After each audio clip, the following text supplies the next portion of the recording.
मैं यूपी के लखनऊ से इस वक्त की बड़ी खबर आपको बता दें। पुलिस कस्टडी में मोहित पांडे की मौत के मामले में लखनऊ पुलिस कमिश्नर ने की है बड़ी कार्रवाई। एसएचओ चिन्हट अश्विनी चतुर्वेदी को हटाया गया है। भरत पाठक को मिला है चिन्हट थाने का चार्ज। कल हुई थी पुलिस कस्टडी में मोहित पांडे की मौत। मोहित के घर वालों ने पुलिस की पिटाई से मौत का इल्जाम लगाया था और इसको लेकर अब ये बड़ी कार्रवाई यहां पर की गई है। तो अहम खबर इस वक्त आपको बता दें लखनऊ से आ रही है, जहां पर पुलिस कस्टडी में मोहित पांडे की मौत के बाद यहां पर काफी हंगामा देखने को मिला। मोहित पांडे के घर वालों ने पुलिस पर इल्जाम लगाया था कि पुलिस की वजह से उनके घर के बेटे की मौत हो गई है। लखनऊ पुलिस कमिश्नर ने इसको लेकर बड़ी कार्रवाई की है। एसएचओ चिन्हट अश्विनी चतुर्वेदी को हटाया गया है उनके पद से। भरत पाठक को मिला है चिन्हट थाने का इंचार्ज। कल हुई थी पुलिस कस्टडी में मोहित पांडे की मौत, जिसके बाद ये पूरा बवाल देखने को मिला। खासा हंगामा यहां पर मोहित पांडे के घर वालों ने किया।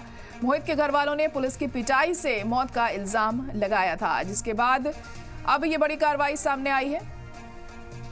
एसएचओ चिन्हट अश्विनी चतुर्वेदी को उनके पद से हटाया गया है और भरत पाठक को ये पद सौंपा गया है। चार्ज उन्हें सौंपा गया है। अब आगे इस मामले में किस तरीके से कार्रवाई होती है यह अहम होगा। तस्वीरें आप देख सकते हैं। लोगों में कितना ज्यादा गुस्सा है इस घटना के बाद, क्योंकि इन लोगों का कहना है कि मोहित पांडे की मौत पुलिस की पिटाई से हुई है।